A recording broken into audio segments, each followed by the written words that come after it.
ఏంటంటే మనం అట్లట్లా మోడీ సార్ వారిని జర పలకరించినట్టు చేయాలి. నిన్న మొన్నటిదాకా కాళ్ళకు బలపాలు కట్టుకొని ఎలక్షన్ల ప్రచారంలో గిర్ర గిర్ర తిరిగే కదా, మరి ప్రచారాలు ఒడిసే మరి సార్ ఏం చేస్తుండు ఏంది కథ ఒకసారి నజరేద్దాం రాని నాయం బట్టి. ఆహా అగజోడులోలా శ్రీమాన్ మోడీ సారు వారి దివ్యమోహన రూపము కండ్లు మూసుకొని ధ్యానం చేస్తాడు కదా సార్. ఇప్పుడు శ్వాస మీద ధ్యాస పెట్టుకున్నట్టున్నది. అందరు సైలెన్స్.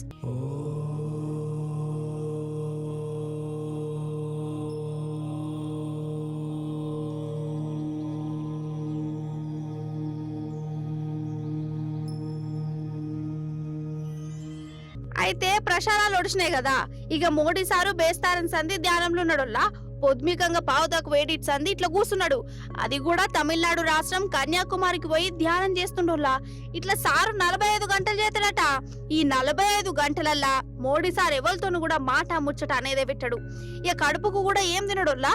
ఈ 2 రోజులు ఖాళీ కొబ్బరి నీళ్ళను అంగుర పండ్ల రసం దాక్కుంటుంటాడట. కాదోల్లా నాకు తెలియక అడుగుతా, ఓ దిక్కు మోడీ సార్ గింత సీరియస్ గా సిన్సియర్ గా ఒక్కడే ధ్యానం చేసుకుంటా అంటే ఈ నడిమిట్లా ఈ కెమెరా మెన్నుకు ఏం పనోల్లా? ఆయన ఎందుకు వీడియోలు ఫోటోలు తీయాలి? ఎవరు చెప్పిరు అసలు?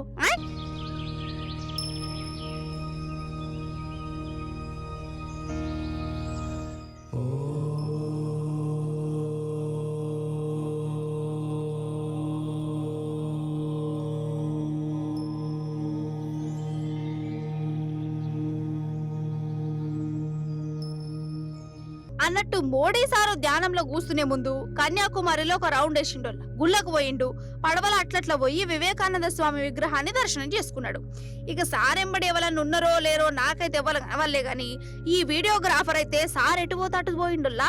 ఇక Chota K Naidu James Cameroon range లో మోడీ సార్ ను వీడియో తీసుకుంటా ఆ కెమెరామెన్ ను ఏమన్నా క్రియేటివిటీ చూపించిండా అగో.